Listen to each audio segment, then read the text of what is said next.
What's up and welcome back to Kinda Funny Games Daily for Tuesday, April 18th, 2023. Of course, I'm Tim Geddes, and I am joined by the new face of video games, Blessing Adeoye Jr.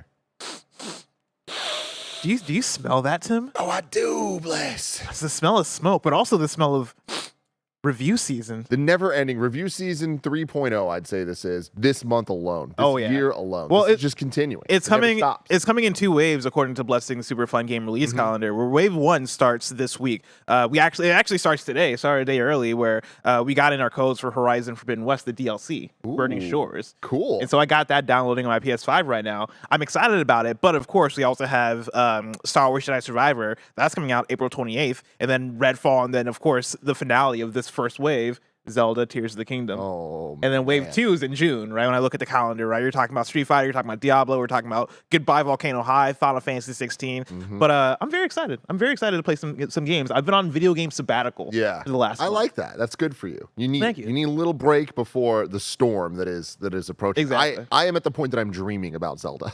Oh, yeah? I keep hearing the music, and I wake up, and I'm just like, is it May yet? And it's not quite, but we're almost there. We're almost there. I've sent out the text to my friends, and I've been like, hey, you want to hang out? If you want to hang out with me now. Like the month of May and the month of June, I'm gonna be unavailable. Yeah, I'm gonna be hard to get a hold of. So Horizon DLC, you obviously played Forbidden West, and then there was the PSVR 2 game that you just played. Are you excited to get back into that world right after the VR experience? Weirdly enough, I'm like medium excited, and that has nothing to do with the VR game, right? Like the VR game feels like an entirely separate thing, and I guess I am just coming out of a Horizon world, which I'm sure is doing a little bit to me, but I'm not a big DLC person. Like I'm not somebody who likes to come back to the same game after a year after completing it and then just playing more content. Because like I didn't even complete Horizon in terms of all the side quests and all the side stuff in the game. And so if I really wanted more content, I'll just play that side stuff. But I do like the idea of more story. I do like the idea of new characters introduced. I saw a little bit of the trailers. I've been trying not to watch too much because I want to be surprised. But like I've seen some of the new stuff and it looks pretty cool. I saw one clip on Twitter that literally made my jaw drop. Really? Just the scale of what this boss fight, I was like, holy crap. Oh yeah. Well, that gets me excited. But yeah, I'm usually not a DLC person, and like I think what honestly is doing it the most for me is I'm so excited for Jedi Survivor, and I just want to play Jedi Survivor, and like I'm in the mood for that kind of game. I'm in the mood for a melee combat. Souls like I was watching some clips of Andy playing it on Twitch, and like even seeing him fight against one of the fighting, I think it was the Night Sister or whatever, doing the lightsaber boss fights. I'm like, dude, this is exactly what I need right now. This is the kind of game I want to play. But I got Horizon DLC, so I'm gonna play this instead, and I'm gonna have fun with it. But you are, yeah, I'm medium excited. Short weeks, but today we have some news stories to talk about, Bless, including Dead Island 2 review roundup, a Nintendo Indie World showcase tomorrow, and more, because this is Kinda Funny Games Daily. We're each and every weekday at 10 a.m. live right here on youtube.com/kindafunnygames or twitch.tv/kindafunnygames. We come at you live with all of the video game news that you need to know. If you're watching live, you can correct us when we get stuff wrong by going to kindafunny.com/you'rewrong. If you don't want to watch live, you can watch later on YouTube or roosterteeth.com. You could also get it as a podcast by searching your favorite podcast service for Kinda Funny Games Daily, and we will be right there for you. If you want to be part of the show, you can head to kindafunny.com/KFGD to write in with your questions, squad ups, and more. And remember, patreon.com/kindafunny will get you the show ad-free, plus a whole bevy of bonus content, including new episodes of Kind of Feudy, of the Shit List, which is always good. Yeah. Greg Way's Daily, like so much great stuff. Patreon.com/kindafunny. Little housekeeping for you. Our Dead Island 2 review is up right now as a Kinda Funny Gamescast over in all the usual spots. Barrett's next video essay that is being made thanks to your support over on Patreon back in October when we launched the Spare Bedroom, Kinda Funny Studios, is coming up April 19th at 2 p.m. That is tomorrow. We're going to get a full video essay breakdown using the whole set, doing the whole thing. It's kind of funny special presentation of why Barrett thinks that Jedi Fallen Order kicks ass right in time for Survivor to get that hype going. Oh my god, I couldn't be more hyped. going to be good. It's going to be good. And also, we're trying something new with YouTube SuperChats on Kinda Funny Games Daily. Only on the YouTube and the live stream, there's going to be a 30-minute post show where SnowBikeMike comes in to talk us Kinda Funny Games Daily hosts about your Super Chat questions, about news stories during the show, whatever video game stuff you want to talk about, even if it's not video games, throw it at us. We'll respond to you and have a great time. Thank you to our Thank you to our Patreon producers, Tripod Plus Plus and Delaney Twining. Today we're brought to you by Rocket Money, but we'll tell you about that later. For now, let's begin with what is and forever will be the Roper Report. It's time for some news. 7 news stories today. Baker's dozen. Gotta love it. Story number 1, Dead Island 2 review roundup, currently sitting at a 75 on Metacritic and a 73 on OpenCritic. I am a little surprised by this, but very, very happy. Yeah. Good job, guys. Good stuff. Good stuff. Good Travis stuff here. Northup at IGN gave it a 7 out of 10, saying, Dead Island 2 is a hysterical Los Angeles-infused satire that does most things well enough, but feels like a stroll down the walk of fame of celebrated zombie games I've already played, without adding many new ideas of its own. In fact, aside from the stellar comedy bits, I can think of very few things that Dead Island 2 does better than last year's Dying Light 2. Still, if you've ever wanted to put your Wolverine claws straight through a zombie's face or knock someone's head off with a golf club, Dead Island 2's got you. Its blood-soaked melee combat and memorable characters are a lot of fun, especially when accompanied by friends and co-op multiplayer. The somewhat generic crafting weapons and upgrading your skills as you lay waste to armies of spray-tanned undead is entertaining enough on its own, but the strong writing and completely irreverent tone are the true stars of the show. Wesley LeBlanc over at Game Informer gave it a 7.75 out of 10. With Dead Island 2 behind me, I'm thrilled Dambuster Studios could take something we first learned about way back in 2014 and successfully bring it across the finish line with its own take on the series' vision. Dead Island 2 plays, looks, and sounds like a B-movie horror comedy from the 90s, and the team leans into that full bore with its systems. At the core of this game is zombie destruction, and Dead Island 2 features both plenty of systems and with which to engage in and plenty of zombies to destroy. Its serviceable story does just enough to move Slayers across Los Angeles' postcard locations at a brisk pace, and I appreciate how much side content is available within them to keep each visit entertaining. Mark Delaney at GameSpot gives it a 7 out of 10, saying its deep melee combat systems and rich setting make it a better game than the original, which is maybe the most important thing I can say about it after everything it's been through. And then Greg Miller from Kinda Funny says, What does Greg Miller say? I didn't know if you're going to watch the TikTok or whatever. If No, that's hey, all you. Tim, We hey, live, Blessing, baby. how are you? I'm live. What's up, Kinda Funny Games Daily? It's me, Greg Miller. I said on the Kinda Funny scale, 3 out of 5. Not to be confused with the 3 out of 10. I gave it an okay over on the Gamescast, available right now on youtube.com/kindafunnygames, podcast services around the globe. And these reviews echo that, with the exception of where everybody's like, it's hilarious. Me and Mike don't know what game they were playing, because we like... I wish there was humor that like permeated this game that actually spoke out. I found the story to be incredibly forgettable. Like I said, I see the conversation about it being a B movie thing, right? Like it's the traditional zombie / horror schlock story, I think, right? Of just like you're running through, you're doing these things. Here's a bunch of characters in, LA. I wish they had gone harder with the parody of LA. I wish they had gone harder with the humor. I think it would have given it some personality rather than just be this, in terms of a narrative, middling thing about like, all right, cool, here we're in LA, but we're not really making great use of it, right? Like we were talking about Burning Shores. You just got your code. You're installing yours. I'm a few minutes in over at my desk, and already I'm like, man, like their LA. Just even on the initial fly, and I'm like, oh, there's the Capitol Records building. Oh, there's the Hollywood sign. Like, this is a cooler version of LA than even theirs was, which was like a sun-splotched zombie attack LA, whatever. But overall, what I go back to and I talk about a lot in the review, right, is like 3 out of 10 is okay on our scale, and that's what this game is. It's an okay video game. I really enjoyed myself with it. I had fun with it. I had a lot of fun with it. I want to eventually get back and platinum it. Wow. As we move on to different reviews and stuff. Well, I've already put in so much work. I'm pretty close. That's just wild that I would have never believed Greg Miller would want to platinum Dead Island 2 in 2023. I mean, he wanted to platinum Dead Island 1 in 2011, but of course, if memory serves, I had it reviewed on 360, and then Riptide had a game-breaking bug at the end. I had everything but the last collectible, and the last collectible triggered on me or whatever. I don't know if they ever patched it. I've thought about, honestly, during this review, I thought about putting my PS3 back in and seeing if I still have my save or whatever, because I'm that kind of psycho. Greg, did you review Dead Island Riptide at IGN? I did. Did you review Dead Island 1 at IGN? I did.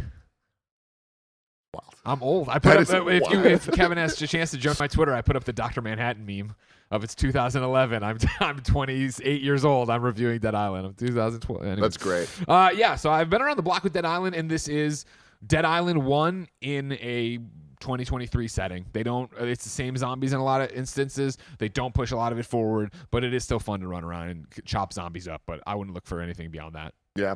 Dead Island 3. Does it happen? We were talking about there. We had a conversation on the Gamescast. Thank you, Kevin. We had that conversation on the Gamescast, and I think that they aren't going to let this IP go. I think there's juice to it, and I do think that what I hope the takeaway from these reviews are, and what we talked about in the Gamescast, is that, of course, 2 different developers were removed from this project before it ended up with Dambuster. And I think Dambuster got the note from Deep Silver, make Dead Island again. Make a safe Dead Island. Make a Force Awakens Dead Island. Just make Dead Island for these systems. And I would hope that as they see these scores, they go, okay, now let's experiment. Whatever the other 2 studios were doing, I'm assuming there wasn't incompetence. It was just like too grand or too different or whatever. Let's experiment with that and see what we make from there. And I think you could get a Dead Island 3 from that. Do the scores surprise you? Like specifically the Metacritic and the OpenCritic, right? We're talking about 75 on Metacritic, on OpenCritic talking about 73. We're talking about a 7.75 from Game Informer, and I forget what Mike said exactly, but he was like, "If this game, like some lunatics or whatever, are gonna give it an 8." Yeah, like some knuckleheads are gonna give it an 8. I'm seeing the Metacritic. Does that like? I thought the Metacritic would be lower. I did think we'd be getting from it. I thought you might get it harder from an IGN or a GameSpot or whatever, because again, like, it's a fun game.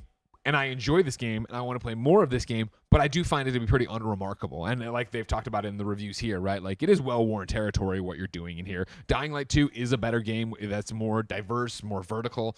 It just depends what you want from it. And I do enjoy questing and just getting things and upgrading my weapons and beating things up. And that's what this game is, which is all well and good. And again, it loads quickly. It doesn't crash all the time like Dead Island did. I didn't run into game-breaking bugs like other Dead Islands have in the past. Like, it's a good game. It's fun. Or it's an okay game on our scale. It's a fun game to play. It's a good game according to IGN.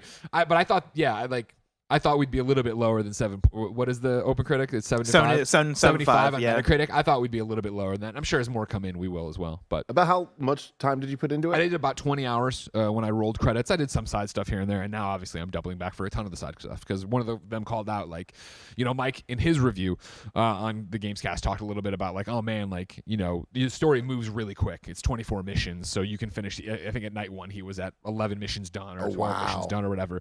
I didn't have that experience where I was, I think, exploring a bit more and going a bit more off the beaten path and like really, going through every cabinet, everything, every collectible I could find. And now that I'm there, it's something like 35, exactly, laying the groundwork. 35 side missions or 33 maybe, I don't know. I talk about it in the Gamescast, but 30 plus side missions, and I'm only like 7 or 10 through those, so there's a lot more to do. Cool. Yep. But congrats. Now we got Horizon Burning Shore. We got a redacted code coming in. It's review season, everybody. Oh, it's review season, man. Redact me up. I'm so excited for redacted. Me too. I don't even know what it is. I don't know what it is. Whatever it is, it's going to be good. Oh, yeah. There's so many exciting games coming out that I'm just at the point that like whatever comes through, it's probably going to be. Oh, I got it. Well, like I got a game plan. And I don't know how I'm gonna be able to stick to this game plan because as I was telling you, right? Like I've told my friends, don't come for me, right? Don't come looking for me in the month of May and the month of June. I'm gone. I'm off the radar. You're not gonna find me if you're trying to text me. You're gonna get bounced back. My phone's gonna be off. Because you're talking about 4 different games that are coming out in the next few weeks if Redfall doesn't get delayed, right? Which at this point we're far along enough where it's like I don't think that game's gonna get delayed. And so like, how am I going to make time for Horizon, Jedi, Redfall, and Zelda, right? Let alone the smaller games. Like, I know you're looking forward to Last Case of Benedict Fox. I am, man. That's coming out on April 27th, right? Yeah. That's like 7 days away. No. That's like 9 days away. But like that's scary. That's soon, right? Yeah. Like, are you going to be able to play that? There's a game called Ravenlock that looks pretty cool that I want to check out that like is coming out on Xbox and Xbox Game Pass. And that one was at the Xbox Game Showcase last year. It looks like a cool little fantasy action game with like voxel graphics and stuff that like if this wasn't shout out to voxel. I feel like we don't get voxels enough. I want to see a few more games these voxels. Yeah. I feel great use of voxels in the Mario movie with the world map situation going on. But yeah, just shout out to the word voxel. Like shout out to Resogun. Like Resogun was the thing that put me on to voxels. I was like, damn, voxels are wild. But yeah, like you got those. Lego 2K Drive is coming out May 19th, and I'm all about Lego 2K Drive. Like I'm very excited for that game. Video games are happening. They're happening, and I don't know how I'm going to play them all, but I want to. Yeah, I'm just trying to keep it chill. I'm trying to not get overwhelmed and stressed out because that's what I hate most about video games is when I start feeling like I have to do it. and then it starts adding on top of each other. Like I was getting a little antsy during the Dead Space, Metroid Prime, Hi-Fi Rush era, where I was like, uh-oh. And I know this about myself, and I said this on camera, so I need you guys to hold me accountable. I need to just stick to a game until I finish it before bouncing around. Because I just get overly stressed when I play 2 hours of Metroid and then 2 hours of Dead Space the next day. And then it's like, I need to just finish the thing. I need to finish Jedi Survivor before Zelda. I think you will. You just gotta lock in. You just gotta lock in. Gotta lock in. Just clear your schedule. I'm looking at my during my video game sabbatical, Tim. I was out on the streets. Oh yeah. I was out saying hi, shaking hands. I was shaking hands. I was doing all that stuff. I was at bars, drinking. I was hanging out with friends. I was doing all these things. I went to a musical. Many of them. I went to a Sabrina Carpenter concert on Saturday. Yeah. I've been out and about, Tim. No more of that. Yeah. I'm locking in. I'm locking my doors. I'm playing some fucking video games, Tim. Man, let us know in the comments below what you're locking into. Video games or otherwise. Story number 2, Nintendo Indie World Showcase announced for tomorrow in case you needed more games. Join us tomorrow, April 19th at 9 a.m. Pacific for a new Indie World Showcase. Tune in for roughly 20 minutes of reveals, announcements, and updates on indie games for the Nintendo Switch. Bless. Tim. Is it happening? What is it? What is it? No, it's not happening. Hollow Knight Silksong, is that what you're asking for? Silksong. I mean, hey, it's got to happen somewhere. It's not going to happen in a Nintendo Indie World Showcase. It definitely could. It's Hollow Knight Silksong is elevated to Jeff Keighley stage at this point. Like that has to appear at a proper Nintendo Direct or a Jeff Keighley stage or something bigger. Like I feel that. Where did we last get that? We got that at Xbox's E3 showcase. Xbox showcase, but I'm pretty sure before that we got it at a Nintendo Indie World. Fact check me on that, you're wrong, but I'm pretty sure one of the first times we saw the game was either at a Nintendo Direct or an Indie World. But I think even since then, hype for it has elevated. 1,000% agree with you. Yeah. I think that this is a one of the smaller platforms for stages, I guess, for Hollow Knight Silksong. Having said that, I do think that there is a respect and understanding, and kind of being the biggest guy in a small pond is still great. For sure. And like in WWE, there's NXT, and sometimes the big WWE guys will go back to NXT and like be the champion for a while just to kind of like be like, no, NXT is also important. I can see them wanting to do that for Indie World, whether it's Nintendo or Hollow Knight team being like, hey, we're the big dogs of the Indie World. For sure. Like, this is going to grant clout either which way, right? Like, Hollow Knight for being the big dog, or the Nintendo Indie World, right, for having something like Hollow Knight. It's fun looking back and seeing what the history of Nintendo Indie World have been, because they're generally pretty good, right? Like, I feel like you're getting some gems, whether it's fun surprises of games that you didn't know about before, and you're getting the reveal of them, and you're like, oh man, this looks like something that I would love to play. This looks like something that's pretty cool, or an update on something that you have been looking forward to that might not have been updated for a while. In the case of Sports Story, right? And like in the case of Sports Story, that game came out, it wasn't what we wanted it to be, but it was still exciting seeing it there. And I'm looking at the list of games that were announced at, I believe, the most recent Indie World in November 2022. And you're talking about Sports Story being announced for December, Rogue Legacy 2 coming to Switch, this game called Pepper Grinder from Devolver Digital that has a pretty cool trailer. And like, I think I might have missed this Indie World because I went and watched the trailer for Pepper Grinder this morning, and I was like, dude, this looks really cool. I've not seen this before. And so like, yeah, looking through, you get some pretty cool announcements. Have a Nice Death, which is a game I've heard really good things about, right? Fun roguelite where you're playing as the Grim Reaper. Dora Dome, which looks pretty cool. A Space for the Unbound, which I've heard excellent things about. Once Upon a Jester. Desta, The Memories Between, which that was the dodgeball strategy game that we played at Summer Game Fest, which looks super rad, yeah. Goodbye World, which is like a cool game with an art style. It's like a narrative game about the struggles to develop a video game. Aka, Blanc. I really enjoyed. Yeah, and like, I mean, even if I stop there, like Venba is also on this list. Even if I stop there, it's like, dude, that's a really exciting showcase right there of indie games. I think that's the level you're looking for. You're looking forward to when you're talking about Nintendo Indie World, and I think that paints a really cool picture of what could we see there. For me, like if I'm thinking about things that I want to see, where has Metal Slug Tactics been? And is that that's announced an for the excellent Switch? question, and I don't think that'd be an Indie World. You don't think so? Because that's not indie. I guess you're right. You know? Yeah. It has indie vibes to it. It does. But, and I mean, you know, I could see them somehow swinging it. Like, again, it's Nintendo. They make their own fucking rules, and those rules are weird. Is it not indie? Metal Slug Tactics? Is it? I don't know. I mean, imagine that's Neo Geo's related, right? I mean, it must be, but like, I'm looking it up, and the publisher is Dotemu.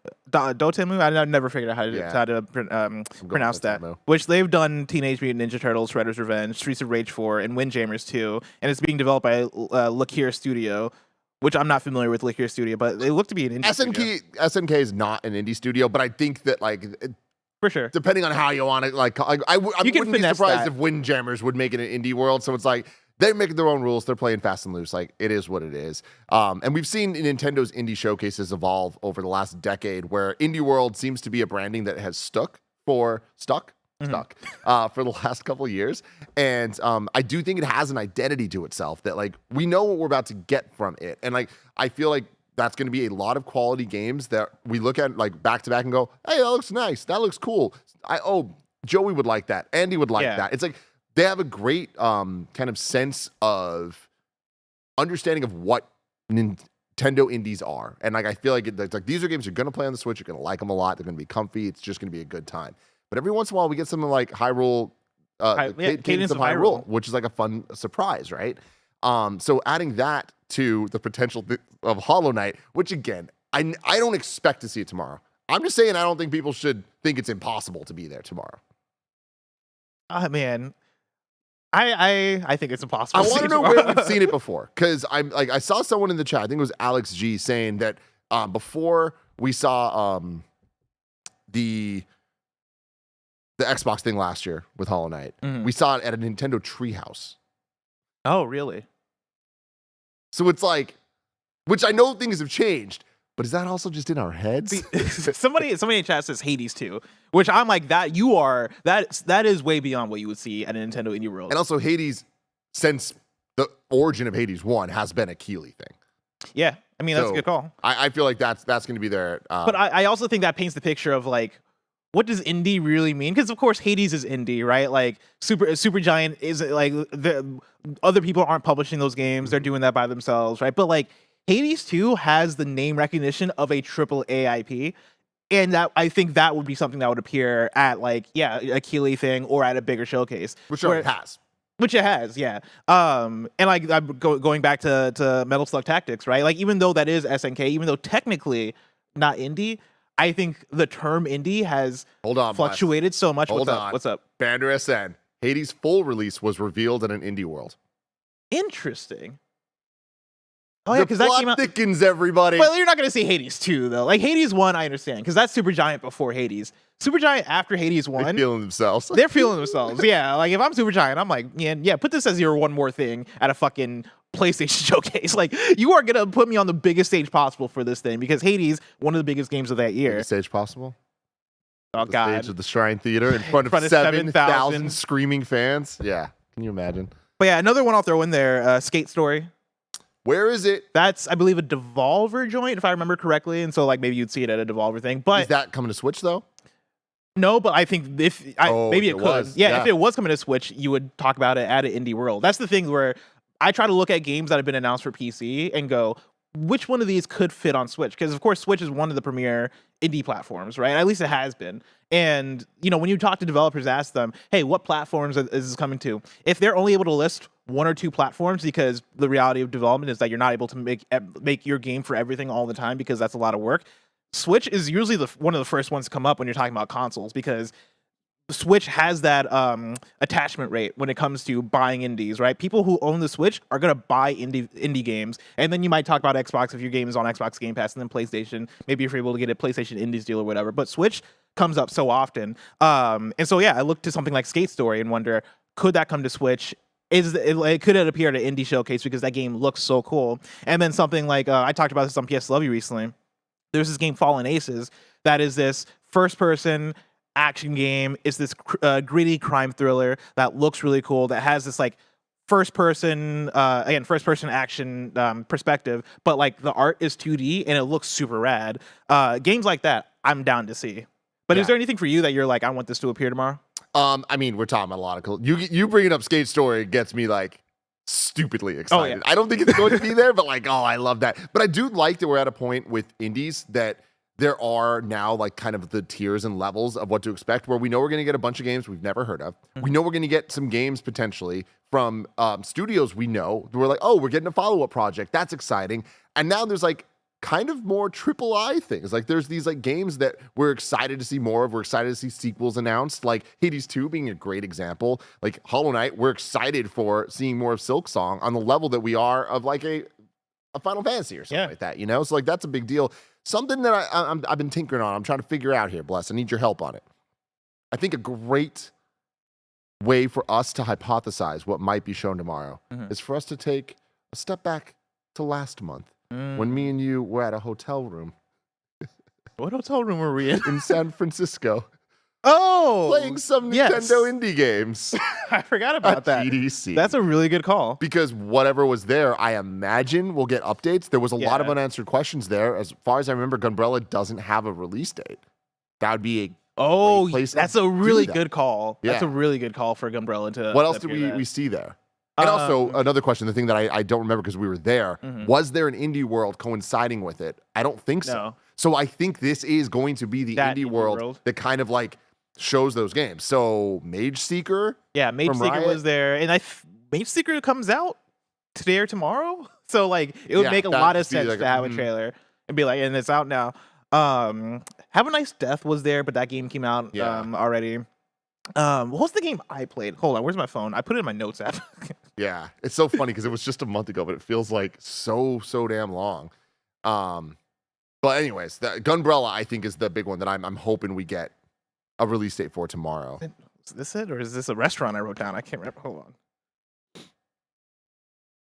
Bless is looking, while I'm also looking. Okay, no, this is a game called Naiad.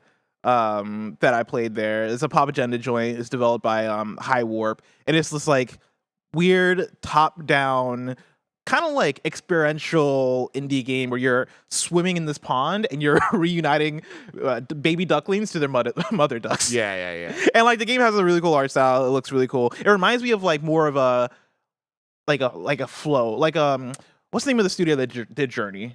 That Game Company. It reminds me of like an early That Game Company kind of game where it's very much, hey, you're here to chill. Like you're playing this video game for the vibe. I hated Flow, bro. Listen, I hated Flower. I fucking hate you. I love Flower. Flower's the best thing ever. I've always like, I don't know what it is about That Game Company games that like, maybe I'm emotionless. Maybe that's it. Like they just don't hit for me. Oh my God. Flower is one of my favorite experiences. Really? I fucking love that game, dude. Damn. Did you beat it? I did beat it. It's so Guess what? So good, Guess what? bro. Global warming. You know, we're fucking up the planet. Guess what? Cool. Guess I knew what? that already. I don't use video game to tell me that we're fucking up the planet. But yeah, on the Steam store page for Naiad, right? It writes, immerse yourself in a relaxing, minimalist, and colorful exploration and adventure. Flow with Naiad across a mysterious river and interact with its fauna and flora to discover little secrets. Enjoy a wholesome experience with an original and dreamy visual style. Listen, if you like Flower, let me tell you, Tim, you should play some Naiad. Yeah. I'm sure you're going to love it. Well, maybe we'll see it tomorrow. Charles Jakobsen writes in with a question about this saying, hey, Tim and Bless, Nintendo has an indie showcase tomorrow, and I want to hear what you hope to see. Silksong date, another indie collab like Cadence of Hyrule, a hidden gem from the past Jared Petty knows everything about. Sincerely yours, Charles Jakobsen. We've talked about all this, but like I want to focus in on the Nintendo indie collab part. That's the part. The reason I want to read this. Do you think we question. could get another one of those? Yes, and I feel like we should, and I wish we got more. When Nintendo collabs with others, it is often very interesting results. Getting Cadence of Hyrule on the indie side, super fucking awesome. Like super fun game and such a out of nowhere decision that like I would have never seen coming. It reminds me back in the GameCube era of like Nintendo partnering up with Sega or Capcom, like partnering with Sega to do F-Zero or partnering with Capcom to do, what was it, Star Fox Assault. And on the Game Boy side, the Zelda Minish Cap and Oracle of Seasons and Ages. Like, there's so much creativity in the industry, and Nintendo has so many, like, illustrious IP and characters and games and formats and genres. Like, it's Nintendo, right? Everyone has grown up revering this. So to allow these people that have the resources to have fun and just go all out is great. The indie side's in a whole other experimental ball game there. So getting something like Cadence is like, whoa, this is rad. Do you have anything that you're like, I want to see it? Or is it more just like, I just want to see something that I can't even think of right now? I mean, we talk about, there's not a Mario game announced yet for this year. Every year we get Mario games. It's been a while since we got a dope ass, like big new Mario. Let me say a few words, Tim. Cadence of Mushroom Kingdom. I mean, I'm fucking in. Like I would love that so much. That would be so dope. And I would love Nintendo to go hard with Mario this year, right? Because they already are. We got the theme park, we got the Mario movie. Right now is the time to strike, right? Right now is the time to go all the way in on Mario on the game side. And so I'd like to see some kind of Mario collaboration there. A dream collaboration that's never gonna happen, but I would explode. I would spontaneously combust if this happened. Would be if you gave Earthbound to Toby Fox. We got a Toby Fox Earthbound game. That would never happen, but I would absolutely love it. And then you say that would never happen. Like it's just too much of a slam dunk. Yeah, like it's too much of a this would be the perfect decision that Nintendo would never do it. Toby Fox composed music for Pokemon Scarlet and Violet. Yep, and he composed I think that game a Little Town Hero for Game Freak. It's just like that is wild. Anything is possible. Bless. I mean, you're right. I hope that happens one day for you. I don't think it'll happen tomorrow. Yeah, but I hope it happens one day, and I think that it might. I also think it could be cool to give a Wario Land to an indie developer. Yeah, I think that could be fun. I don't know which one. We're overdue for Wario. Maybe Land. The Guacamelee developer. That'd be really good. I feel like they'd make a really rad Wario. Yeah, absolutely. Yeah, I mean, at this point, I'd like a 2D Mario from anybody. Like, just give me a 2D Mario from anybody. Yeah, and in a lot of ways, I feel like I'd be even more excited about 2D Mario that's not made from the traditional teams, because I feel like if we gave it to an indie, they'd get creative, and that's what I'm looking for is new art styles and ideas. But that's getting a little crazy. Anything's possible. Speaking of crazy, it's crazy. Not being subscribed to patreon.com/kindafunny, because then you have to watch all the ads. But I messed it up. I was so good. You were so good. I was so good. Got in my head. Here's the ads. 2 out of 10. Shout out to Rocket Money for sponsoring this episode. We all love gobbling up content, and we have an understanding of what subscriptions we use. Or do we? Do you know how much your subscriptions really cost? Most Americans think they spend around $80 a month on subscriptions when the actual total is closer to $200. That's right. You out there. You could be wasting hundreds of dollars each month on subscriptions you don't even know about. Rocket Money is a personal finance app that finds and cancels your unwanted subscriptions. It monitors your spending, and it helps you lower your bills, all in one place. Rocket Money has saved some of us here at Kinda Funny a ton of money, and it can help you too. Stop throwing away your money. Cancel unwanted subscriptions and manage your expenses the easy way by going to rocketmoney.com/kindafunny. That's rocketmoney.com/kindafunny. ROCKETMONEY.com/kindafunny. Fucking Barrett doesn't warn me that the ads are short. I don't understand why. It's so easy to be like, hey, just so you know, the ads are 2 seconds short. I go from making an excellent segue and then just flubbing the bag totally, right? We go into the ad. It's dead silent in the studio. And then all of a sudden over the Kevin mic, we just hear a drill sound, which is the most Kevin sound possible. Like, it is so comical. It's so perfect that, like, I looked at Bless and I could see he didn't believe what he was hearing. Guys, one of our ATM little mini switchers that we use for gameplay, it's making a really strong fan noise. So I've taken it apart. Can you show the people the sound? Oh, the sound. Yeah, sure. That's what we hear. That's the sound of Kevin Coelho, everybody. And then we get the countdowns to the ad. Going back in 5, 4, 3, 2, and we're just back. Perfect. Kind of absolutely funny, baby. Perfect. We're having such a great time. It would be so easy for someone to give me a heads up. The ad is 2 seconds short. I've asked him. Story. Any notes for Games Daily tomorrow? Number 3. Frank O'Connor, Halo franchise director, has left Microsoft. This comes from Justin Carter at Game Developer. Wow, Bless. This is wild. Frank O'Connor, another longtime veteran of Microsoft's Halo franchise, has departed 343 Industries. His LinkedIn shows that he's left the studio he helped found sometime this month. Microsoft confirmed to Axios' Stephen Totillo that Frank O'Connor has left the company. In its brief statement, the Xbox maker thanked him for his numerous contributions to the Halo franchise and wished Frank well going forward. O'Connor has been with Halo ever since the shooter series originated at Bungie. While at Bungie, he was originally a community manager for the first 3 Halo games and its 2 spin-offs, Reach and ODST. He later joined 343 as its director for the franchise. As franchise director, he helped build out the series from Halo 4 onwards. That included ensuring various games lined up with each other from a story standpoint and building out different parts of the universe as seen in expanded media like the show, which he executive produced, and books. This marks another high-profile developer leaving 343. Last week, Halo Infinite director Joe Staten announced he was leaving Microsoft entirely, and he since joined Netflix Games. Other big name leaves include studio founder Bonnie Ross, multiplayer director Tom French, and several more. Oh my goodness. Cleaning house.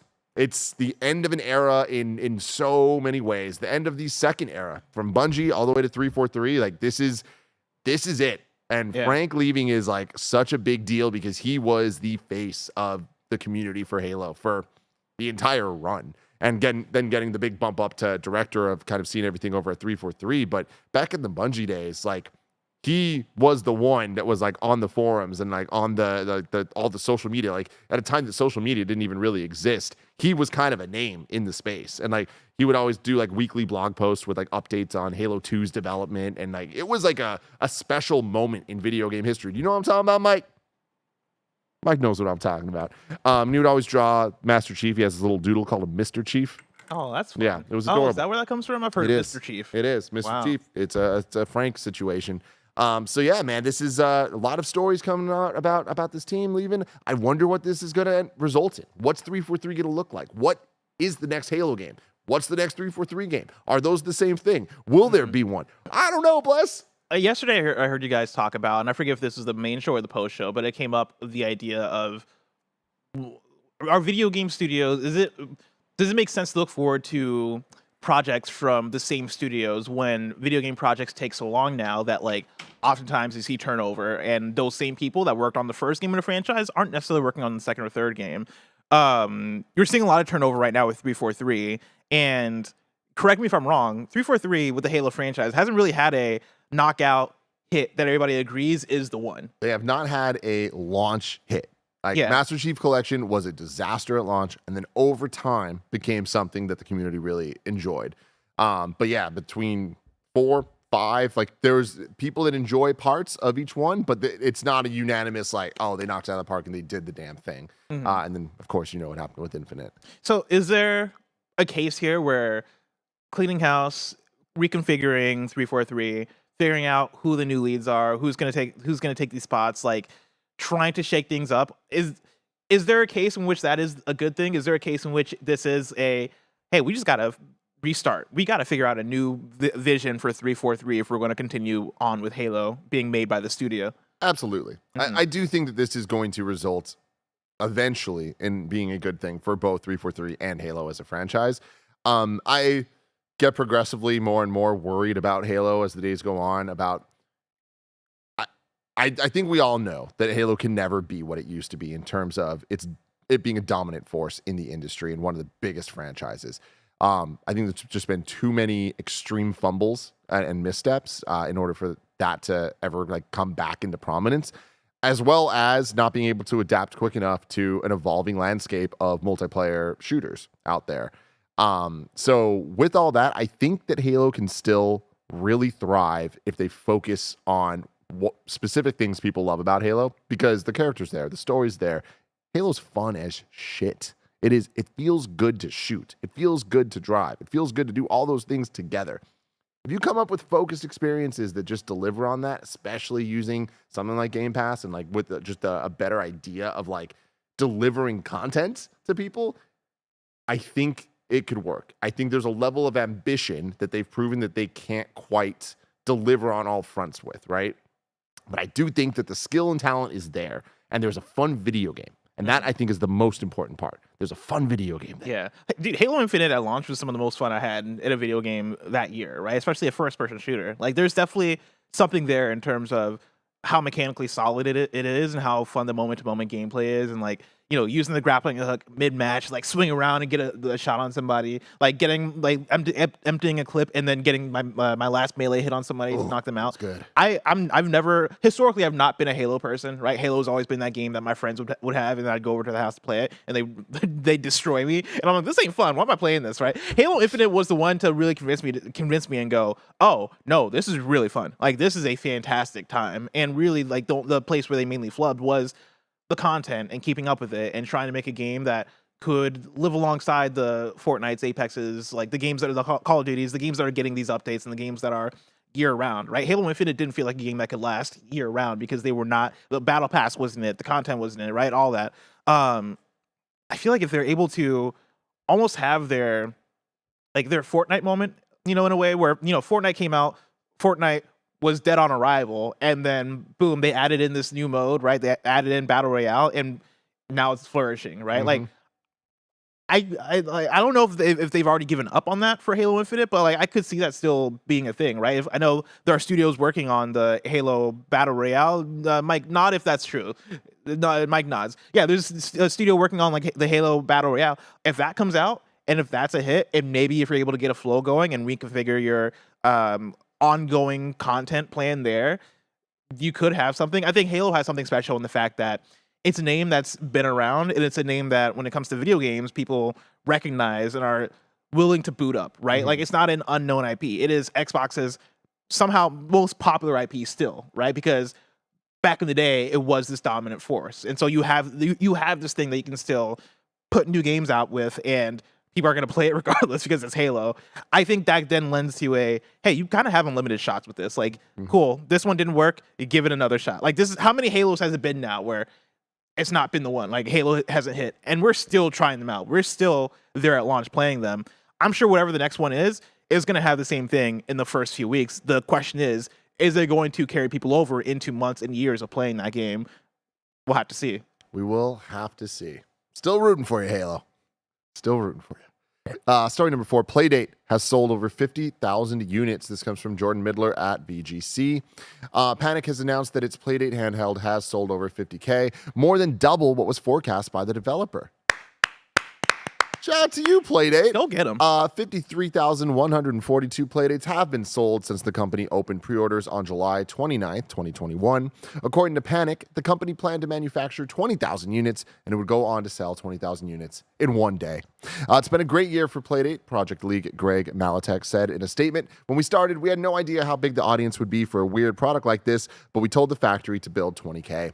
To now have sold more than 53K and counting is heartening. And this at a time when part shortages forced our delivery lead times out as much as a year. As those lead times shorten and Playdate delivery becomes more immediate, we're looking forward to an even better year 2. According to Panic, the company has shipped 27K of the pre-order units and is hard at work fulfilling the rest of the orders.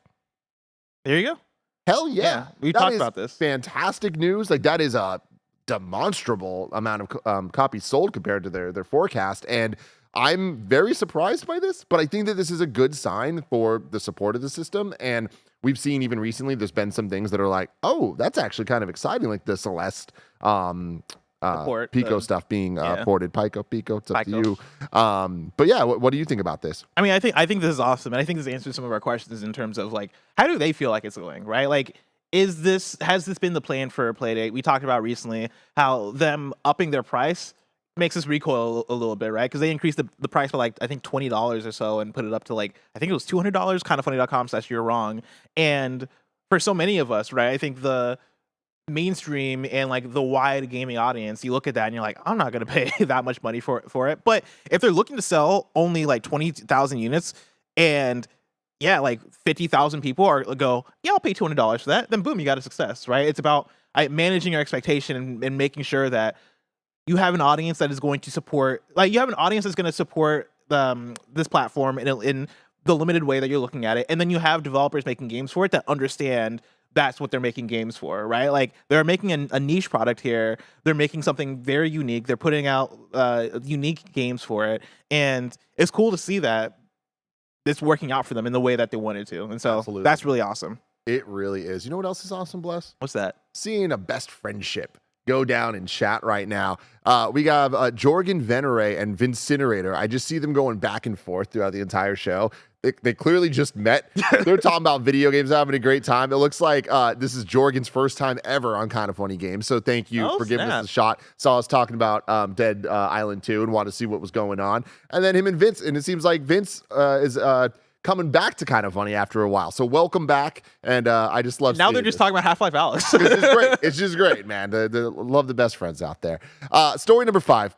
Harry Potter competitive multiplayer game Quidditch Champions announced. This comes from Tom Ivan at VGC.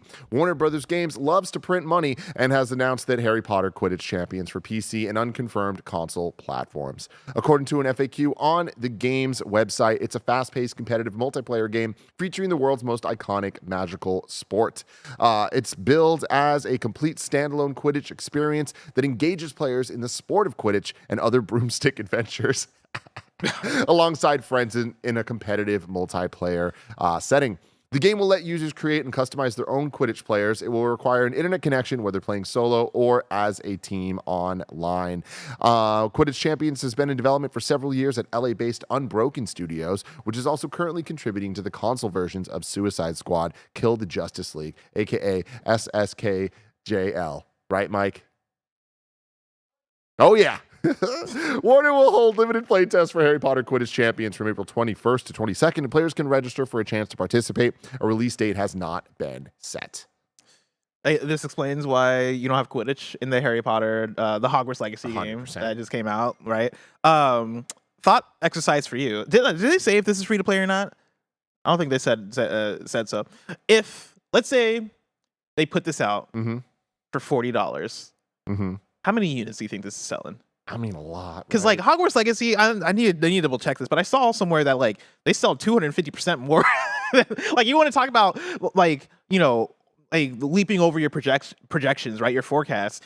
Hogwarts Legacy is selling units. Like that thing is selling copies. And yeah, like for Warner Brothers to probably foresee the success of Hogwarts Legacy because it's a huge IP, right? And go, hey, let's make more stuff. We should be doubling down on this early. Like, you know, good business sense from them. But yeah, after seeing the actual numbers now for Hogwarts Legacy, you got to imagine that now they're like, oh, we made the right decision. Like whatever, like whether it's free to play or whether it's a premium title that they put out, this thing is going to have a big player base. This thing is going to sell a lot of copies. Thought exercise for you here. What else? Exercise me. I'm interested in this because I feel like what I'm about to say is a little against the traditional Tim stance on things. But my gut kind of tells me that this might fare even better if it was like a Hogwarts Legacy adjacent project. Like if it was DLC for it, if it was connected to Hogwarts in some way. Interesting. Because I feel like it just being like Hogwarts is now a proven quantity, right? Whereas this kind of just feels like it's another video game. And just because Jedi Fallen Order was great and people loved it, didn't mean that Battlefront was. You get what I'm saying? I get what you're talking about. So I kind of feel like, what do you think? I mean, well, to add some facts to what I was talking about, right? PlayStation Lifestyle has here, Hogwarts Legacy launch sales were 256% higher than expected, which is wild. But yeah, like, I mean, for me, the idea of connecting it to Hogwarts Legacy, especially this early on, reminds me a little bit of Ghost of Tsushima Legends. And of course, Ghost of Tsushima Legends not as popular as Hogwarts is, but you know, you had so many less people hopping into Legends because it came out way after the fact of Ghost of Tsushima. Not even way after the fact. It came out months after Ghost of Tsushima.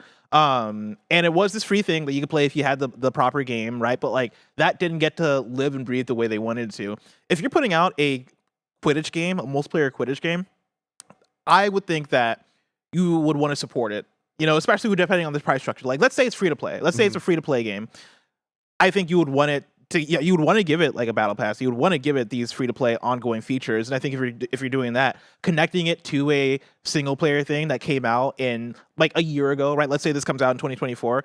Yeah, that thing came out in 2023. I think you're kind of hiding it, right? Like people might come back for the update, like DLC, but I also think if it's ongoing, putting it out as its own thing is going to make it give it higher potential to retain a player base and actually live as a living, breathing thing, as opposed to coming out being like, oh, it's DLC, people play it, and then bounce out because they don't realize that it's meant to be this ongoing thing. Yeah, it's interesting. We'll definitely have to see where this goes, but there's something about this one that I don't know if it's going to. I feel like it might be more middling than.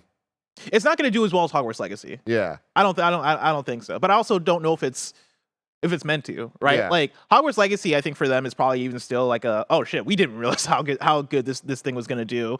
A Quidditch, like, and that's a Harry Potter RPG. Like, so many people have asked for a Harry Potter RPG all of their lives. We've gotten Quidditch games. Like, there's a Quidditch game on the PS2 that I remember watching the trailer for and being like, yo, this looks really cool. I never played it, but I always wanted to. Yeah, like if you're putting out a multiplayer Quidditch game, I think that's going to speak to people who are like, "Oh, dude, I love the Quidditch game back in the day on the PS2." But then also just speak to people who have watched or read Harry Potter and go, "Yeah, I've always wanted to live that Quidditch fantasy because I'm a fucking nerd." Yeah, like I think you're going to speak to those people, and those people are going to show up for it. Gotta love it, man. Story number 6. The next Monster Hunter game has been announced, and it's not what you think. Niantic is working with a different kind of monster for its next release. The studio, best known for Pokemon Go, that bless I've still been playing every single day since October, announced a partnership with Capcom to make a title based on the Monster Hunter franchise. By the way, this is Andrew Webster at The Verge. I forgot to put that in there, but shout out Andrew Webster for this article. Webster and The Verge. The new game called Monster Hunter Now, and it aims to take the core of that series, Hunted Monsters, and transform it into the kind of real-world augmented reality experience that Niantic is known for. Gameplay specifics were light. Niantic says more details will be available when the closed beta launches in the near future, but it appears that Monster Hunter Now will follow a somewhat familiar formula. The premise is that the Monster Hunter universe has somehow seeped into our world, and players will be able to encounter monsters along with various resources on a real-world map. The twist, it seems, is that the game will utilize the same gameplay cycle that Monster Hunter is known for.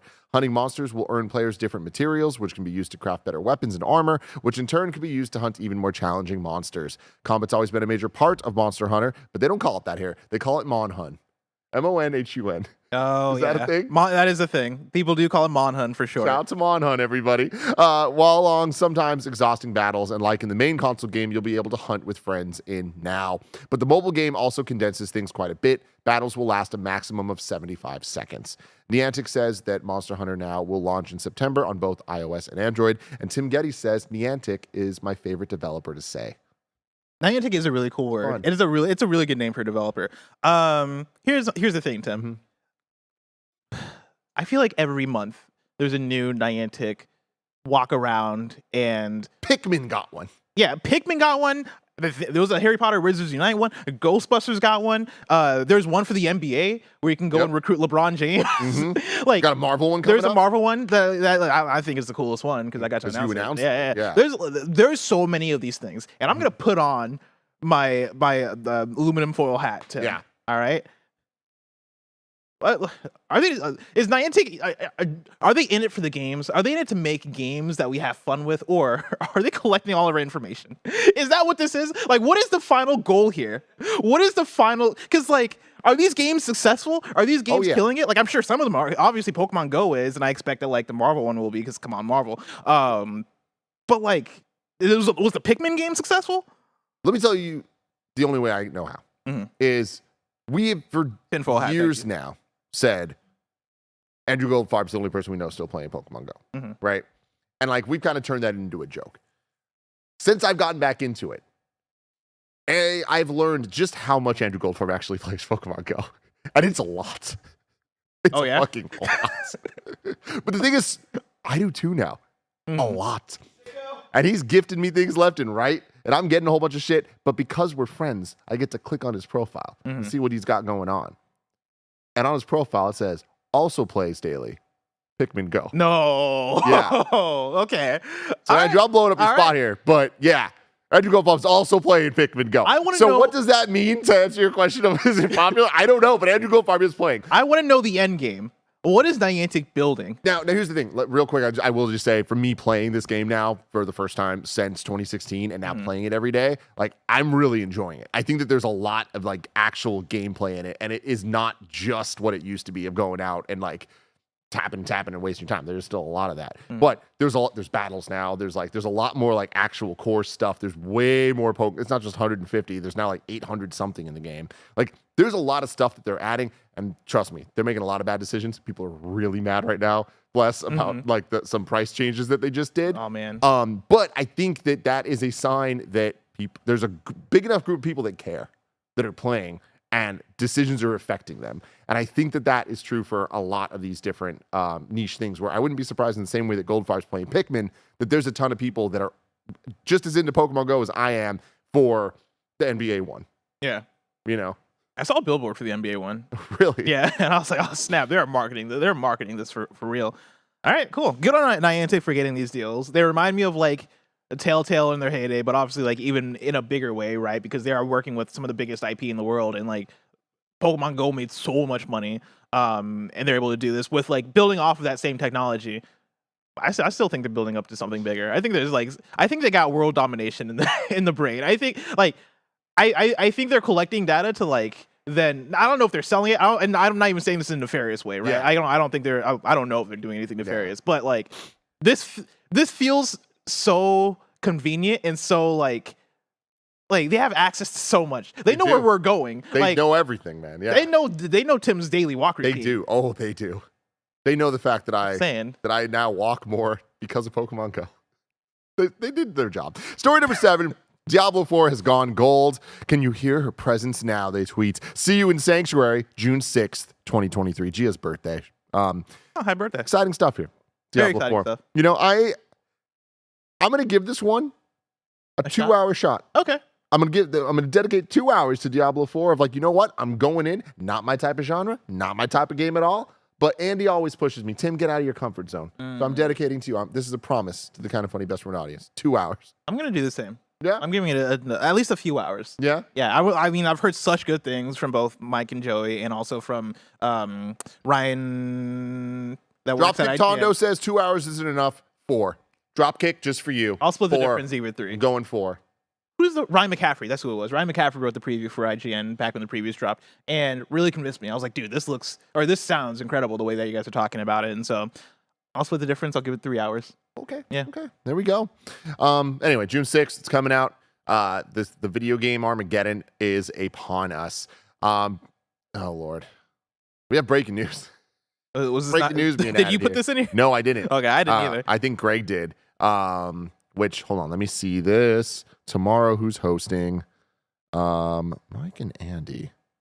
Mike, you want to talk about Division tomorrow? Mike will talk about that tomorrow. You cool with that? I'm cool with that. Very cool. Remember, you can go to Patreon. Oh, we already did that.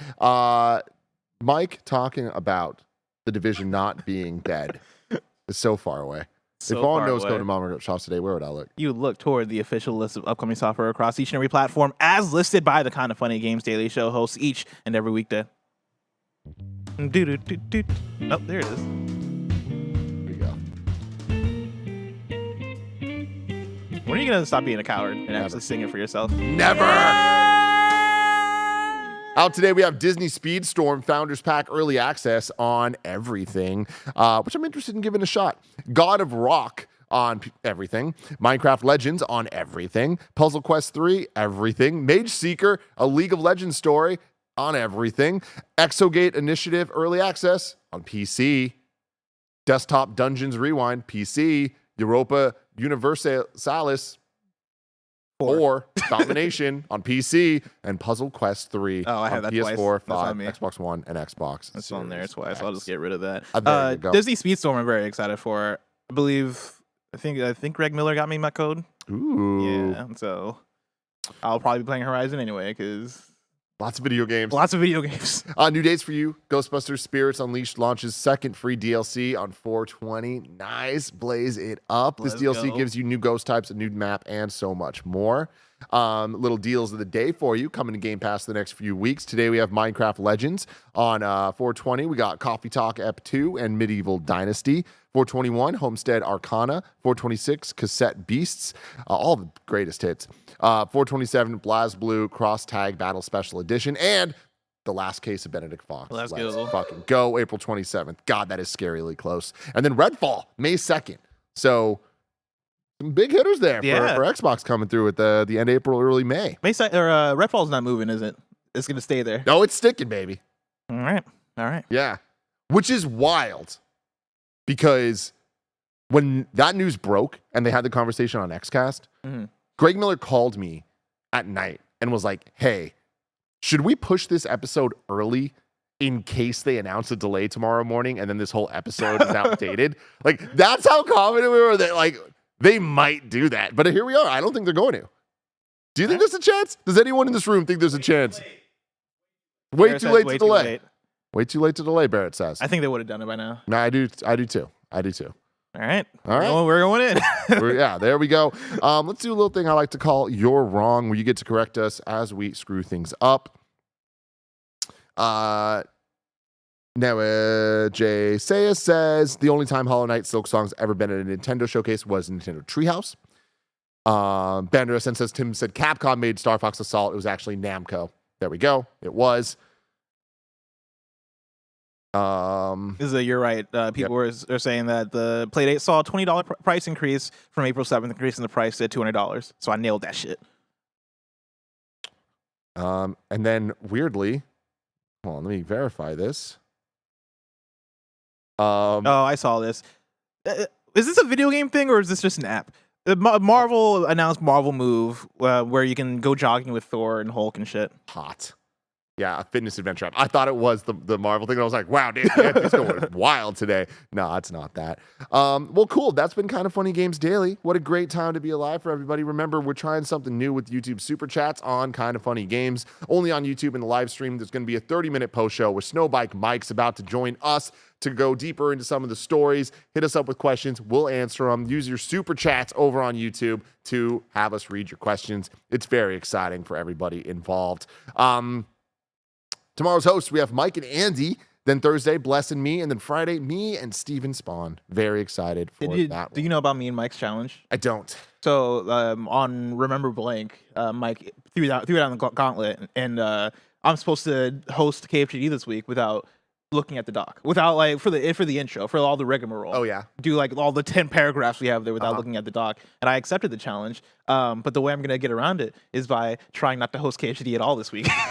Right now, I'm down to 1 day of hosting. Can I wiggle out of that? We'll see.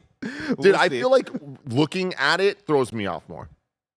I get in my head when I see there's just so much stuff. When I just go off the dome, I usually miss one of the things, but I think it's okay. And my thing is like I definitely can go off the dome, but like I get nervous. You know, I'm like, oh man, if I miss one bullet point, then it's like I'm just lost in the sea of text. Dude, you just get in your head, man. I'm telling you, it's the ad segues for me are the thing where I'm like, I have it, I'm like, oh, this is gonna be good. And I start it, it's good, and then I overthink it. It happens, I would say, segues. 2 out of 5 times a week for me, where I just like, I'll just flub it, but it's okay.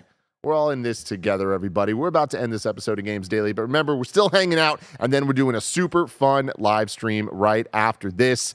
Until next time, it's been our pleasure to serve you.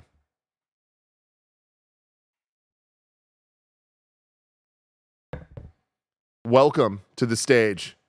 Welcome SnowBikeMike. to the stage of history. Hell yeah, dude. Yeah, let's go. Soul Calibur. I really want to play Soul Calibur 1.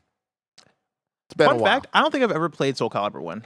I came in at 2. Yeah. And that was my game right there. Soul Calibur 1 was one of those games that I wish I could play more, but it was on Dreamcast. I was just gonna say, I feel like it's more like 3 out of 5 times throughout the week that you flub it. Yeah. I just want to be honest. Barrett, come with the truth. I'll take that. You know what I mean? I would rather shoot the shots. Oh, you know, yeah. attempt to have some fun. I feel pretty good about Barrett. my ad segues. Like that's like my one hosting skill. Where I'm like, I can segue an ad. You got that. Yeah. I have been keeping tabs on you. I noticed that you haven't hosted all week. Mike, is Oh, your mic on? Yes, it is. Really? And it's 10? 10? Number 10. Number 10. Quiet.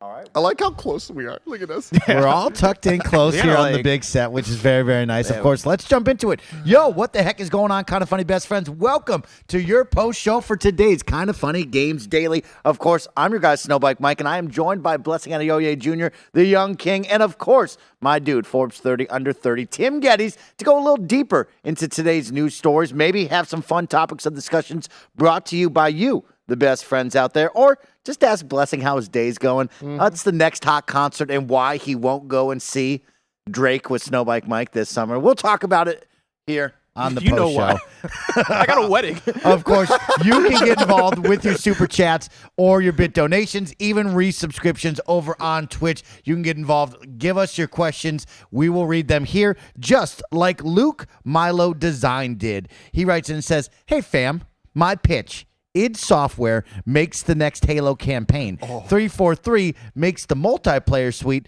Certain Affinity makes the Battle Royale. Thoughts?" Tim, you got up a little bit on that one. The idea of id stepping in. What's the deal? I didn't get up just a little bit. I got rock fucking hard. Let's goddamn go. That sounds perfect. That sounds like exactly what I want. I think that there's value in Halo in 3 different verticals personally. One is a high quality campaign.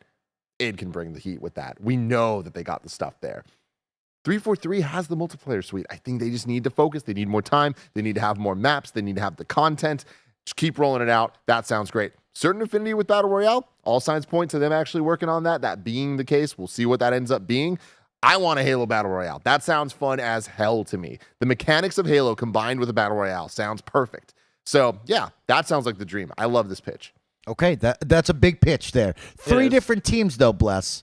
You know, we've had this conversation before of multiple hands in the cookie jar working on something. Are you all right with 3 teams working on such a big-time IP? I mean, there's another IP that Xbox is about to own that has 3 teams working on it, right? And maybe more teams if you really count. And that's Call of Duty. And my thing is, I love id Software. I love Doom so much. And honestly, I wouldn't want to take them off of Doom to work on Halo because of how much I do love the modern Doom games. That said, I would be down for other cooks in the kitchen. And I think taking Sledgehammer off of Call of Duty and putting them on Halo could be another option. Because, like, you look at the last 2 Sledgehammer Call of Duties, and I think they're fine games, right? But, like, in the grand scheme, are they hitting as much as Modern Warfare or Black Ops are? No, right? Are they hitting as much as the Battle Royale is?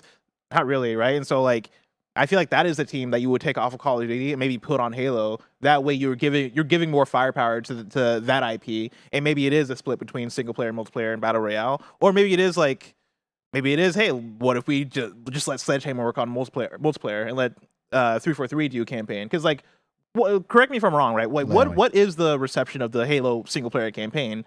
I feel like people liked that. It was mixed to positive. Yeah. It was good, more positive than most, but it was still mixed. It wasn't their very best, but probably their best with 343. Yeah. For sure. But I mean, not in my opinion, nowhere close to Bungie.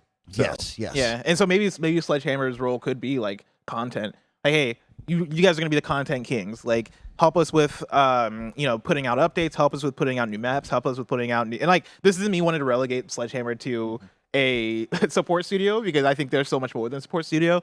But like if they could work on whatever they can work on, maybe a new IP or something, and then also have a large part of that team work on Halo and work on supporting that franchise, I think that could be the way to do it, especially when you have so much firepower now as Microsoft. I like the idea. It sounds like a lot. And for me, I'd like to team up with id Software or some other talented developers that are coming in off this latest acquisition once that fully goes through, and maybe team up with them for a new story in the Halo world, right? We've gotten a lot of Master Chief. What if we dive in to the ODST? What if we dive in to the different Spartan teams and we have some more fun with that, right? So I'm down for id Software to cook up in the kitchen, but I do, and I know people are going to get wild about this one, I do still believe in 343. Right? What they showed with Halo Infinite, the gameplay side of things and the campaign, I was pleased with. I do believe that given some time, maybe we can recalibrate. We've seen a lot of movement from 343. We've put a lot of buku dollars into making that studio, making that, hey, this is the development team for Halo. I do still believe on that one, but I am open to having more people cook up in the kitchen to have some fun. Certain Affinity, still waiting on that. I mean, 16 months after release. Yeah. Right? Like, let's get this ball rolling. That's the biggest issue right now with this Battle Royale is like you kind of miss the ultimate hype moment of the game releasing. Now we're going to release on the back end where everybody already doo-doos on Halo Infinite. So it's got to be freaking perfect to really elevate this experience. So we'll see if it's any good. But I love the idea of multiple cooks in the kitchen with the Halo, and we'll see if it does that. Let's keep it going to my guy, Guitar Hero Arrow, who writes in and says, follow up on an old Gamescast. Could Assassin's Creed be considered a video game MCU? Story standalone, but build on the overall narrative. New games improve the experience of revisiting older ones. Assassin's Creed, Blessing, I'm going to go to you first. The MCU, do you believe it? There's a lot of games there, a lot of stories. I never thought about Assassin's Creed in that regard, but like I think there are some good points there in terms of how long it's been going and how long it's been trying to add into the same universe from like all different angles, right? Like the idea of Assassin's Creed being hey, we're adding in a new era with every single game and trying to expand on this like history and universe that we're building. I think that's such a cool idea. I don't know if it hits in the way that we're talking about at MCU, because part of what makes the MCU special is that you have multiple different film franchises under this grand film franchise that is Marvel. And like I might not be somebody who's into like the Ant-Man movies, but I love Spider-Man so much, so I'm gonna tune in for that, right? Like I don't know, Assassin's Creed feels like something that's still, if you're an Assassin's Creed fan, you're gonna play every single Assassin's Creed. Like they're not really built for, oh yeah, you just play one and back out. I feel like it's still a franchise in that way. Tim, you are the MCU guy here in the office. You have seen the plot lines. You have connected the webs. I mean, Assassin's Creed, talk about webs and plot lines. There's a lot going on over that lineage of decades of games. Do you see it like that? No, I see it less of a MCU, more of something like the Fast Saga or like the Mission Impossible movies, where we do have so much legacy, and sometimes it ties back, oftentimes it doesn't, and then there is a turning point where, hey, this is what modern Fast looks like. This is what modern Mission Impossible looks like. This is what modern Assassin's Creed looks like. If we were connecting further into the Watch Dogs stuff that they kind of teased and hinted at, if I remember correctly, and really turned it more into like a Ubisoft-wide narrative thing, not just something like X Defiant that seems to be more multiplayer focused, and that's more Smash Brothers. I feel like then there'd be an argument for the MCU thing. I think in terms of quality, in terms of the key thing about the MCU, and like the real answer of is it the MCU of video games, is the MCU is something that everybody enjoyed the hell out of the story and was in and committed to the thing of we're going to watch all the movies because we're here for the ride. We're invested in the characters and story, and we want to see it build to endgame. That's not at all what we're seeing on the Assassin's Creed side. So I don't think that it's the MCU in that way, where I feel like people that really like MCU really like it. Same as Mission Impossible and Fast and Furious. I feel that. I like that. A lot of Assassin's Creed games, a lot of twists and turns on that one. Kind of Funny best friends, don't forget that we are back with another Kind of Funny Games daily afternoon post show where I come and join your two Games Daily hosts. We go deeper into today's news topics. We talk all things video games with each and every one of you, because you can get involved right now by super chatting over on YouTube. You can ask any question you like, or if you're over on Twitch, you can resubscribe or drop some bits with your questions, comments, concerns, and we'll talk about them here on the show, because we have another super chat coming in from Mike. He says, KFGD, I want to know your thoughts on emulators. I think having access to retro consoles and their libraries is incredible, especially when many games are lost to licensing issues or the elusive Nintendo Vault. Tim, what's up with emulators, and what's your thoughts on them? You know, I mean, it might not be a popular take to have on the internet in terms of like standing by it and saying this vocally. Okay. I love emulators, and I totally think that like it's just pure value and pure upside in terms of video games working and being able to be enjoyed by as many people as possible. And I think that I like to believe, and people could call me out on this, but I like to believe that the more people that grew up emulating games because that's the only way they could play them are now buying more games than others. And like I think that that's the type of balance that overall is good for the industry.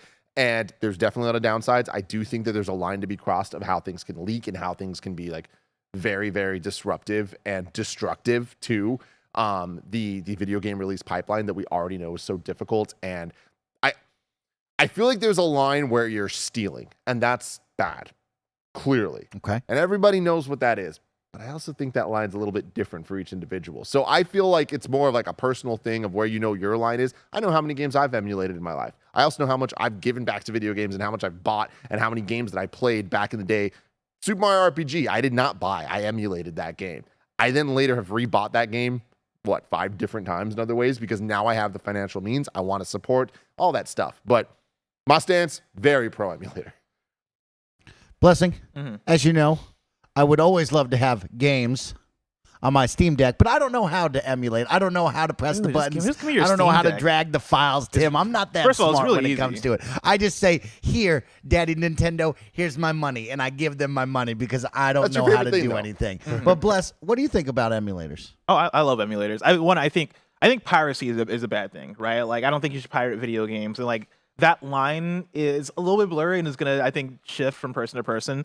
And I'm very much pro like form your own opinion and live by your own code. My code is I do not emulate or pirate games from like very recent generations, right? Like I don't emulate games from the Switch library, right? And like I generally, for me, I believe in like making games available, right? Making legacy games available. I think it sucks that on the PlayStation side, there are so many PS2 games that I can't buy in an easy way, right? Because that's the thing I would do, right? Same with PS1, same with all the other platforms, same on the Switch side in terms of, man, I'm glad that they're finding a solution with Nintendo Switch Online, but I even think that there could have been better solutions. I liked how the Virtual Console worked on previous platforms, right? Like, give me the ability to buy old things. That way I don't need to emulate games when I want to play some of the classics from back in the day, right? And I think emulation is a good solution for when I do get the inkling of, man, I would love to play Force Gemini right now. All right, cool. Xbox gave it to me on Rare Replay. Like, that's an awesome thing. If they didn't do that, like, hell yeah, I'm gonna emulate it. Hell yeah, I'm gonna find my own way to go about it, because in the case in which they're not making it available to me, like, I'm not taking money out of anybody's pockets, right? By emulating Jet Force Gemini, if I can't buy it. If I can buy it, that's another thing, right? But I think, emulation is a good way to get access to those games. It's also a good way to preserve history, right? Like, in a world where games are becoming less and less available because of copyright stuff, because of licenses expiring, right? Like, yeah, like, I think emulation is good to keep games alive, keep history alive. So I think it's good in that instance as well. But yeah, no, it's a fun time. I like to emulate sometimes, especially on my Steam Deck. Yo, shout out to Xbox Back Compat. Thankfully, I can play some old games that I know and love. Let's keep it going right now with Dalton. Dalton writes in and says, silly question, but what do you think of the next Zelda game? Looks like after Tears of the Kingdom, TOTK. And another one to our list right there. I love it. TOTK, baby. Do they keep the same format or go with something completely different? Tim, we look at Tears of the Kingdom, of course, very similar to Breath of the Wild in that kind of aspect. Is it going to be the next one a whole left turn, or do we continue to go for the trilogy of this look and gameplay? Trilogy of this look, no. But going back to a more traditional, I also don't think. And I also don't think it's going to be something ridiculously brand new. I think it'll be more just following along the lines of what Breath of the Wild has kind of started. But I don't think it's going to be like a from the ground up revolution like we saw with Breath of the Wild. And I also don't think it's just going to be like taking Tears of the Kingdom and tinkering with it a little bit. Like, I think it'll be following the line of Breath of the Wild to Tears of the Kingdom to whatever's next will feel similar to going from Majora's Mask or from Twilight Princess to Wind Waker, I think is probably the best thing, where the gameplay is essentially the same, but the look and feel and like they feel like totally different games because of art style. I think it's gonna be something like that, whether it's art style or some other thing that like makes it feel very different, but still very aligned with the vision of the open world. You can do whatever the hell you want type Zelda. Blessing, do you agree with that, or do you think they take a left turn here? I would like to see a left turn. Yeah. Wow. Okay. Because I've always looked at Breath of the Wild and Tears of the Kingdom in the way that we look at Ocarina and Majora's Mask, in terms of, okay, this is the direct sequel. It's on the same platform. With every new platform, Nintendo does make a dynamic change to Zelda, because you're getting a new like incarnation, I guess, right? Like, different characters, different art style, different story. And I like that with Zelda. I like starting over and over again, because I think that is unique to the series and that's core to the series. And I like that we're getting this direct sequel because Breath of the Wild was so good. Like, Breath of the Wild is my favorite game of all time, and I want more of that. And Tears of the Kingdom is giving me more of that. But when it comes to Switch 2, I guess I don't know how long it's going to take for us to get the next game. I'm going to say end of Switch 2. By the time we get there, I hope that the next Zelda after Tears of the Kingdom is different in terms of art style. Like, I would be down for them to keep a lot of the same gameplay ideas in terms of how open it is. Like, if they want to keep climbing, like, hell yeah, let's do it. But I'm also like down for them to swing back into traditional Zelda design if they wanted to do like more traditional dungeons, more traditional, like, give me a Twilight Princess style game. I wouldn't be against that. Like, I think Zelda has become this franchise now that you can do crazy, unique things with and make every game different, but still part of the same franchise in a way that works really well. And I'm down with that. But of course, like we're also gonna get the smaller titles in between that, like the Link's Awakenings of the world and all that. And so, yeah, I'm down to see those too. I cracked the code. I know the difference. He's cracked the code. The next Zelda will have voice acting. I'd like that. With Bless. the success of the Mario movie and just what like Nintendo, I think, is clearly going to start pivoting to more of that stuff. I think we get a Zelda that has story, narrative, and that being a big focus of it. What that is surrounded by, whether it's open stuff, dungeons, both, I think Link gets a voice, and I think they lean in hard to that. I think that'd be dope. Yeah. One thing I'll throw in there too is I saw somebody in chat mention Zelda Souls, and we're now living in a Zelda world post Elden Ring, and I think there's a lot you can learn from Elden Ring in terms of open world design, and like I feel like you're already getting like it's weird because Tears of the Kingdom has been in development for so long, right? And so it's like how much did they really take from it? But it's fun playing Elden Ring and having the different levels of you go underworld and you see like you have a brand new world available to you, right? And it's mind blowing. And funny enough, Zelda is like taking us to the sky and maybe underground, who knows yet. But yeah, I think there are things. How funny is it that like for years we were convinced that Tears of the Kingdom was going to be underground, yeah. And then Elden Ring came out. It was like and then we did it. Zelda was like, "No, we're going up. We're just homie." going up. Yeah, we're giving an elevator. But like, I think it'd be really cool to see what they can do in terms of even more enemy variety, even more like expanded combat. Like what different kind of weapon sets can you give to Link, right? Like I think there are things you can explore in terms of combat and in terms of in the moment boss encounters that could level up, that can elevate things. Because like I love Breath of the Wild, where when I first levitated off of the Great Plateau and I get to the ground, and within my first 5 minutes I encounter one of the big rock monsters that like that appears from underground and rises. And I'm like, oh shit, it's a boss. And like that was the coolest shit ever to me. Elden Ring gave me like 100 of those. I would love to see Zelda like really go ham and go, all right, cool. Like whatever you can do, we can do just as well, if not better. I would love to see that back and forth between the two studios. Zelden Ring.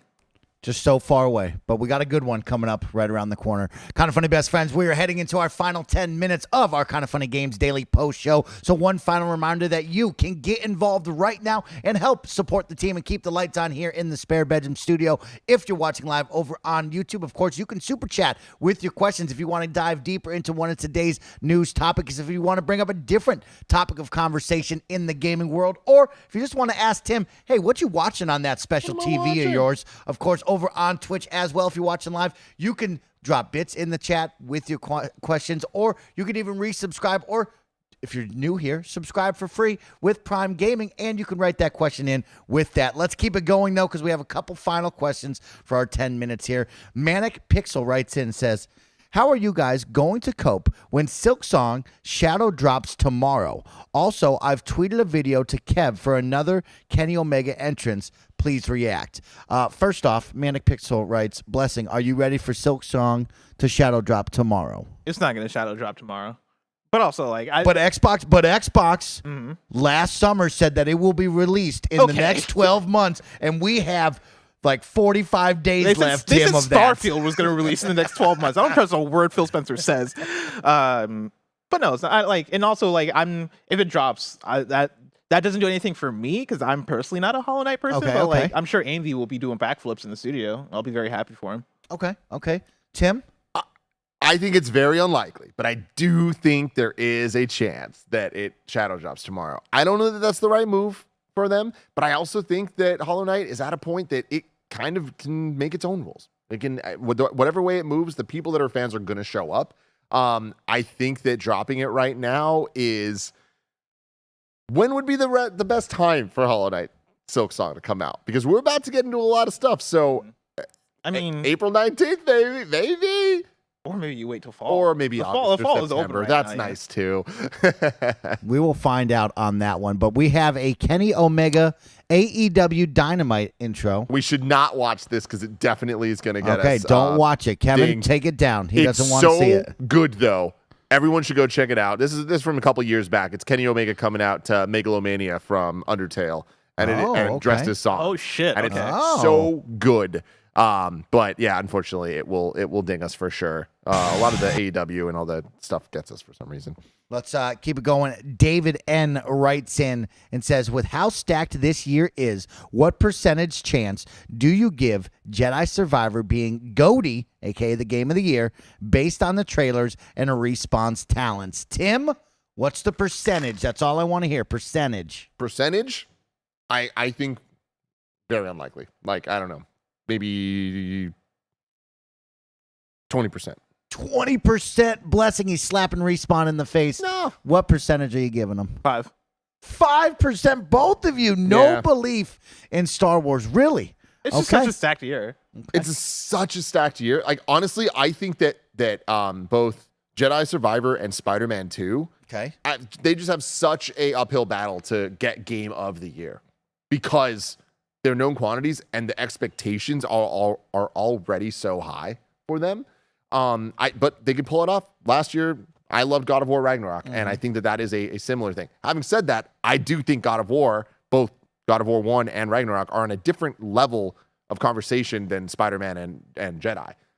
No shade at either of those games. They're two of my favorite games ever. But when we're talking about game of the year, that means something different. Like, I think they're in competition with a game like Resident Evil 4, right? Like, I'll put that in that tier as Okay, well. okay. Like, these are games that people love. These are games that people are going to fight for. But, like, at the end of the day, right, I think between something like Resident Evil 4, Jedi Survivor, and Spider-Man 2, they're going to take away conversation from each other. And then you're also talking about, like, the Starfields of the world, which could rise above or could fall below. Who knows? Okay. The Tears of the Kingdoms of the world. Like, maybe the Hollow Knight Silk Songs of the world. Like, there's so many games that are coming out this year that are going to be fire, right? Like, I'm looking at Liza P as well, thinking, like, man, is that going to be my top 10? That's the thing is, I think Jedi Survivor will 1,000% be in our top 10 if you're talking about 100% chance. I think. Yeah. Yeah, it'll be in our top 10. Game of the year, our number 1?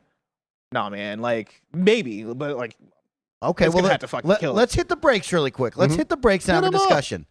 If you're giving it that low of a percentage, I want to know 6 months from now, or whatever months until we get to the Game Awards, what is the 5 that he puts up there? It's a great Give me your question. 5. Give me the 5 right now that you think. Tears of the Kingdom. Okay, Zelda. Oh. Am I going to say Starfield? Like, is that crazy? I'll say it. I I'm mean, going to say Give me your it. 5. Final Fantasy 16. Okay. Starfield. Yeah. I hope. Okay, that's fine. That's fine. Just give me your 5 you think. Yeah. Diablo, potentially. Okay. I always thought it was Diablo. I'm blanking now. Bless. Help me out here. Bless, give me your 5. I mean, I'll give you my 5, right? Yeah, give me your Tears of the 5. Kingdom, Yep. Street Fighter 6, Final Fantasy 16, Starfield. Maybe that Armored Core. Wow, Maybe you that- guys are wild. Maybe that Armored Okay. Core. If not, Wow. then maybe Liza P. Okay, because I see Spider-Man running away with this year's GOTY. Like, in my mind, Spider-Man has the highest percent at sitting at a solid 85% of taking this year's game 85? of the year. No. Kind of No. funny's goated Yeah. for sure. 'Cause Kind all of- of us are going to play. Oh, dude, get ready. I think Spider-Man's running away with this one right now. But Andy, you think Spider-Man for us? Because I know that we're all going to play it, but I think a lot of us are going to play Final Fantasy. I think a lot of us are going to play Zelda. All of us are going to play Zelda. I don't think all of us are going to feel the same about Zelda, though. I think Spider-Man's the safest choice because it's like the most commercial of all of them. Sony made. We are pretty commercial here. We gave Ratchet and Clank Game of the Year that one year. Deserved it. Ratchet and Clank was good. I mean, it was good.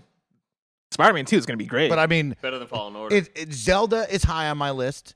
Spider-Man is super high. Wait, you say Ratchet and Clank is better than Fallen Order? Is that what you said? Then you get into Diablo. Replay Fallen Order. You get into Starfield. All right. And then I the mean, 5th one, I like I all don't know these where the games. 5th one is. Maybe Final Fantasy. But yeah, that's something for you guys to think about. Give me in the comments, if you've stayed this long and you've enjoyed the post show, in the comments down below, give me your 5 that you think will be at Jeff Keighley's Game Awards. What are the 5 that will be nominated? Let us know here, because these guys think that Star Wars, that would be my 5th right there, Star Wars. 20% and 5%. Very low likelihood for these guys thinking that's going. Callum Hi-Fi writes in with our final forgot question Hi-Fi Rush. of today. Have you guys tried out pizza time. I feel like it's going to be Tim's type of 2D platformer that has you chasing better ranks and encourages that just one more run. I feel like we also watched the insane trailer for this one soundtrack. time. Yes, I've watched a couple donkey videos about this. Tim, you might like this game. It's wacky, it's fun, it's wild. I'm sure Tim will check it out one day. Pizza with 20 Tower. minutes of Pizza trial. Tower. Oh, Pizza Tower Pizza is what it Tower. is. All right, cool. Oh, well. Very Yeah, I've seen difficult to find gameplay footage here. of this game. It looks pretty cool. Tim is looking on for it on his end. Blessing, will you play it? Will you try it? I'm busy, man. I'm busy. I've been Okay, on. okay. I don't know if you heard about this, Mike. I've been on a video game sabbatical. This does look I've really been, cool. I've been. Yes, you have. I've You been said your low-key. eyeball hurt, and I told you stop staring at the screen all the time. I know. Well, it feels better now. Okay, Yeah, it was hurting for the last week, but Okay, now I it's like better. that. I like that. The Pizza Tower is a fast-paced 2D platformer inspired by the Wario Land series, with an emphasis. Hey, maybe this is what we get tomorrow. Wario Land, made by the Pizza Tower There we developers. With an emphasis on movement, exploration, and score attack, featuring highly stylized pixel art, inspired by the cartoons from the 90s, and a highly energetic soundtrack. The game looks rad. Like, very fast-paced looking platformer with a really cool art style. Oh yeah, it's very Wario Land. Yeah, I've seen a lot of footage of this. I'm probably not going to check it out. I'm also not that big of a Wario Land person. That was another. We want to talk about me playing games on a bus. That was another. I forget what I talked about that. Yeah, it wasn't with me. Wasn't with me. Were we on that topic? I feel like that topic came up, but I forget what the context was. Well, that was a game that one of my friends on a bus, like, he always brought his Game Boy Advance to school, and he would be playing his game on the bus, and I'm like, oh, what's that? It was Wario Land. He let me play it for a little bit, and I remember being like, oh, it's pretty cool. It's pretty neat. There you go. And that's about it.